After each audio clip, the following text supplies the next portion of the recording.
இயேசு உங்களை நேசிக்கிறது. பிரியமானவர்களே, இந்த நாள் ஆண்டவர் நம்மளோடு பேசும்படியாய் வேதத்திலிருந்து சில வசனங்களை கூட வாசித்து நாம் கற்றுக்கொள்ளக்கூடிய ஆண்டவர் நம்மளோடு இடைபெறக்கூடிய காரியத்தை பார்ப்போம். அது 1 தீமோத்தேயுவின் புஸ்தகம் 6வது அதிகாரம் 8வது வசனம், 9வது வசனம், 10வது வசனம் இப்படியாக சொல்லப்படுகிறது. பண ஆசை எல்லா தீங்குக்கும் வேறாய் இருக்கிறது. சிலர் அதை இச்சித்து விசுவாசத்தை விட்டு வழுவி அநேக வேதனைகளாலே தங்களை உருவ குத்தி கொண்டிருக்கிறார்கள். பிரியமானவர்களே, பண ஆசை எல்லா தீங்குக்கும் வேறாய் இருக்கிறது.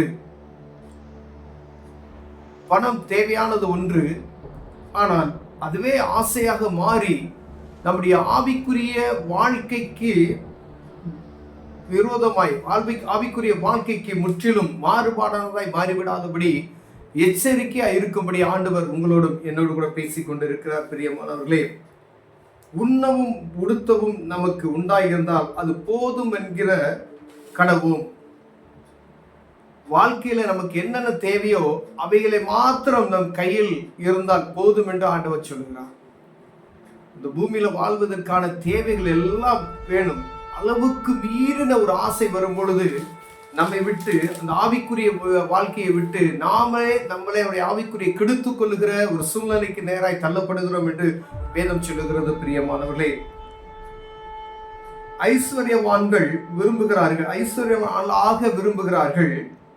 சோதனையிலும் கண்ணியிலும் மனுஷரை கேட்டிலும் அழிவிலும் அமிழ்த்துகிற மதிகேடும் சேதமுமான பலவித இச்சைகளிலும் விழுகிறார்கள்.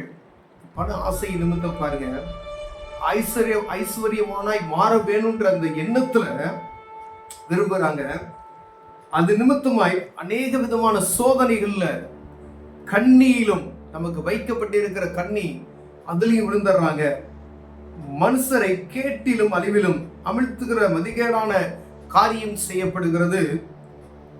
சேதமான பலவிதமான இச்சைகளினாலும் விழுகிறார்கள். பூமியில காணப்படுகிற பலவிதமான இச்சைகள், அவைகளும் விழுகிறார்கள். மனிதனையே அழிக்கக்கூடிய அளவிற்கு தக்கதான காரியங்களையும் மதிகேடான காரியங்களையும் ஐஸ்வர்யம் ஆகிற ஆசைப்படுகிறது நிமித்தமாய்.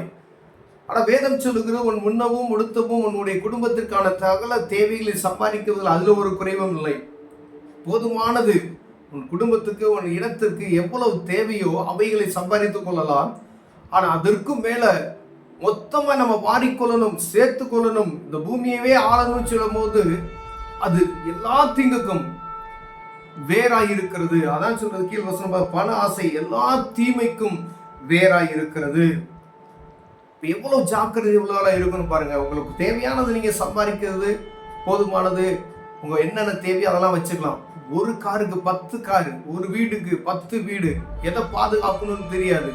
இது நிமித்தம் பலவிதமான போராட்டங்கள், இது நிமித்தம் பலவிதமான மன உளைச்சல்கள். பணம் அதிகமா இருப்பதுனால் என்ன செய்கிறோம்னு சொல்லி நம்மள அறியாம பலவிதமான தவறுகளில் விழுகிறது. நமக்கு வைக்கப்பட்டிருக்கிற கண்ணிகள், வேதத்துல எவனை விழுங்கலாம் என்று கெட்சிக்கிற சிங்கம் போல என்ன செய்யறானா, பிசாசு என்ன செய்ய சுத்திக்கிட்டே இருக்கானா. அப்ப அளவுக்கு மீறி பணத்தை நம்ம சம்பாதிக்கணும்னு சொல்லி ஓடும் பொழுது நம்மளை எங்கெங்கெல்லாம் சிக்க வைக்கணும்னு நினைக்கிறானோ அங்கெல்லாம் சிக்க வைப்பாங்க. அப்ப எவ்வளவு எச்சரிக்கையா இருக்கும்படி ஆண்டவர் உங்களோடும் என்னோட பேசுகிறார். பிரியமானவர்களே, பண ஆசை எல்லா தீங்குக்கும் வேறாக இருக்கிறது. பணம் தேவை, ஆனா பண ஆசை என்பது வேறு. எப்படியாவது பெரிய ஒரே நாள்ல பல கோடி சம்பாதிக்க, ஒரே நாள்ல நான் பெரிய லட்சாதிபதியா மாறிடணுன்ற ஆசைகள், அது தீங்காய் இருக்கிறது என்று வேதம் சொல்லுகிறது. பிரியமானவர்களே, ஒருவேளை இப்படிப்பட்ட காரியம் அநேகருக்குள்ள எல்லாருக்குமே இருக்கும். ஒரே ஆள் பெரிய நமக்கு எப்படியாவது பணம் வராதா, நம்ம பெரிய செல்வந்தனா மாறிட மாட்டோமா அப்படின்ற எண்ணம் எல்லா மனிதர்களுக்குள்ளேயும் இருக்கிறது. ஏன்னா பணம் அவ்வளவு முக்கியமானது என்பதை ஒவ்வொருவரும் அறிந்திருக்கிறோம். ஆனா அதை சம்பாதிப்பதற்கு ஆண்டவர் கிருபை, வேதத்துல இருக்க பாத்திரங்கள் எல்லாம் வாசித்து பார்த்தீங்கன்னா, ஆதியாகமத்துல இருந்து நீங்க வாசித்து வந்தீங்கன்னா எல்லாம் செல்வந்தர்களா இருந்தார்கள். ஆனா இந்த செல்வந்தர்கள் பாவத்துல விழுத பாருங்களேன். பாவத்துல ஒரு சிலர் விழுந்தாலும் தேவ சமூகத்துல போய் மன்னிப்பு கேட்டுருவாங்க. ஆனா அது ஆண்டவர் கொடுக்கிற ஆசீர்வாதம். அவர் கொடுக்கிற ஆசீர்வாதமே ஐஸ்வர்யத்தை தரும் என்று வேதம் சொல்கிறது. அது வேதனையை கூட்டாது என்று சொல்லப்படுகிறது. பிரியமானது, அப்ப நீங்க ஆண்டவரோடு கூடிய அந்த கிருபை நிமித்தமா நீங்க பெற்றுக்கொள்கிற ஆசீர்வாதங்கள் உங்களை விட்டு என்ன செய்யாது, போவாது.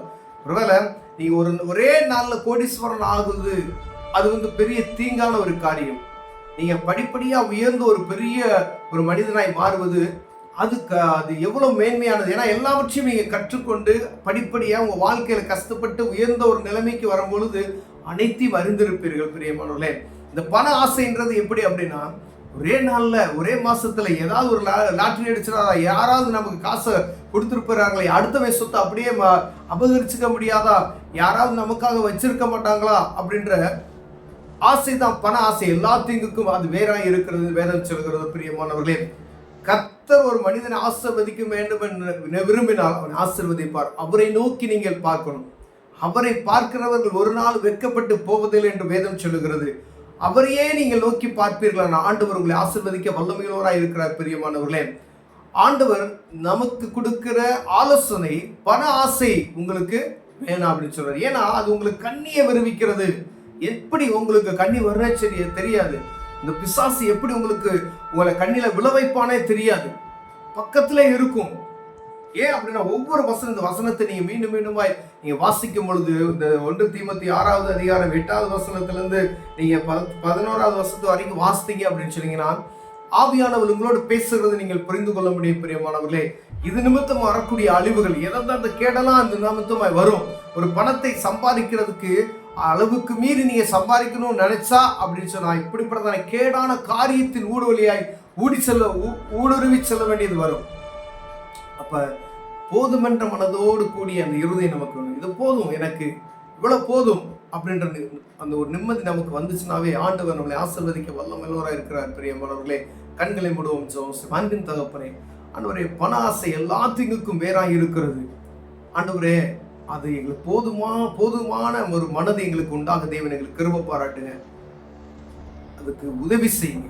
இயேசுவின் நாமத்தில் பிதாவே, ஆமென்.